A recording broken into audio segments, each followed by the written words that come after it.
बिस्मिल्लाहिर्रहमानिर्रहीम।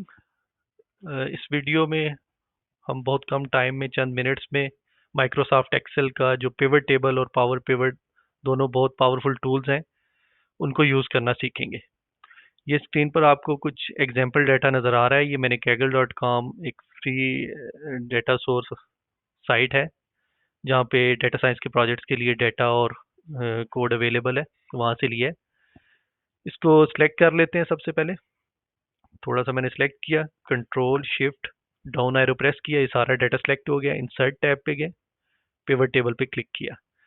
Pivot table अगर हमने नई शीट में बनाना है तो इसी ऑप्शन पे रहने दें डिफ़ॉल्ट, वरना एग्जिस्टिंग वर्कशीट पे सेलेक्ट करें और लोकेशन दें। मतलब ये कि वहाँ पे जाके आप क्लिक करेंगे तो वो जगह सेलेक्ट हो जाएगी और ये पिवट टेबल वहाँ पे क्रिएट होगा। हमने नई में करना है, ओके प्रेस करते हैं। ये पिवट टेबल की फील्ड्स आ गई, यहाँ पे पिवट टेबल बनेगा जब हम बनाएंगे। रो के तौर पे जेंडर सेलेक्ट कर लेते हैं। ये जेंडर वाइज हमें डाटा चाहिए। डाटा में क्या चाहिए या क्या एनालिसिस चाहिए डाटा का, हमें मैथ स्कोर। ये सम आ गया। सम को हमें सम नहीं चाहिए, हमें एक्चुअली एवरेज चाहिए। तो जब हमने वैल्यू फील्ड सेटिंग्स पे क्लिक किया वहाँ, तो ये डिफरेंट ऑप्शंस आ रहे हैं। हम एवरेज पे क्लिक कर लेते हैं। इस तरह रीडिंग स्कोर्स का, इसकी भी एवरेज देख लेते हैं क्या है। इसी तरह राइटिंग स्कोर की वैल्यू फील्ड सेटिंग पे गए, इसे भी एवरेज में क्या चेंज कर दिया।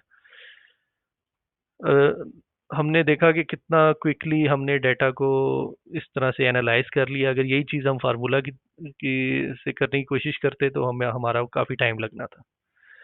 हम इसमें फ़िल्टर भी ऐड कर सकते हैं।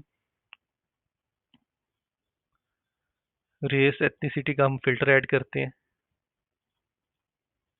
ये ऐड हो गया यहाँ पे। सेलेक्ट मल्टीपल आइटम्स, अनसेलेक्ट करें, कोई भी ऑप्शन सेलेक्ट करें, डाटा उसके मुताबिक फ़िल्टर हो जाएगा। लेकिन अगर हमें इसकी बजाय स्लाइसर ऐड करना है तो एनालाइज पे जाएं, इंसर्ट स्लाइसर, रेस, इसको सेलेक्ट करें, ओके प्रेस करें। इसको थोड़ा सा मूव कर लेते हैं। इधर सिंपली हम क्लिक करेंगे जिस ऑप्शन पे भी, डाटा उसके मुताबिक फिल्टर हो जाएगा। कोई भी ऑप्शन नहीं चाहिए, सब डाटा चाहिए तो इसको क्रॉस पे क्लिक करते हैं। ये हो गया हमारा पिवट टेबल। अब चलते हैं पावर पिवट की तरफ। पावर पिवट 2010 में आया था एडिन के तौर पे, और उसके बाद के वर्जन्स में ये साथ ही आता है। अगर ये आपको यहाँ पे नहीं नज़र आ रहा तो राइट क्लिक करें यहाँ पे कस्टमाइज रिबन पे और इसे यहाँ से इनेबल कर लें, चेक कर लें। अगर आपका ये ऑफिस 365 है, अगर आपका कोई डिफरेंट ऑफिस का वर्जन है तो आप गूगल भी कर सकते हैं अगर आपको ये यहाँ पे नज़र नहीं आ रहा। जब यहाँ पे पावर पिवट आ जाए, अच्छा, पावर पिवट का सबसे ज़्यादा फ़ायदा ये है कि ये लार्ज अमाउंट ऑफ डाटा को हैंडल कर सकता है। आपको डाटा आपकी एक्सेल शीट इसी में होना ज़रूरी नहीं है कि जैसे यहाँ पे हमने शीट 1 में शीट 2 में कुछ डाटा डाला हुआ है।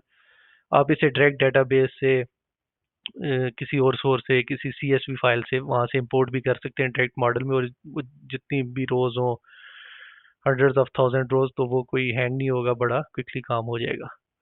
तो मैनेज पे क्लिक करें, पावर पिवट मैनेज, ये लैदर से विंडो ओपन हो जाएगी। इसमें जाएं, फ्रॉम अदर सोर्सेज, और यहाँ से हम SQL server, access database, Oracle, कोई भी हमारा डेटाबेस है वहाँ से हमने डाटा ओपन करना है, या ये एक्सेल फाइल है, टेक्स्ट फाइल है, तो वहाँ से हम डाटा इंपोर्ट कर सकते हैं। हमारे केस में डाटा हमारे पास एक्सेल शीट में ही पड़ा है तो इसी को हम मॉडल में डाल देंगे।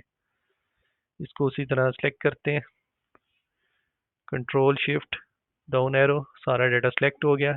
ऐड टू डाटा मॉडल पे क्लिक कर देते हैं। ये डाटा हमारा इस तरह उस एक अलग विंडो ओपन हो जाएगी, ये मॉडल में चला गया है हमारा डाटा। अब हम इसका पिवट टेबल बना लेते हैं। ये पावर पिवट होगा न्यू वर्कशीट में।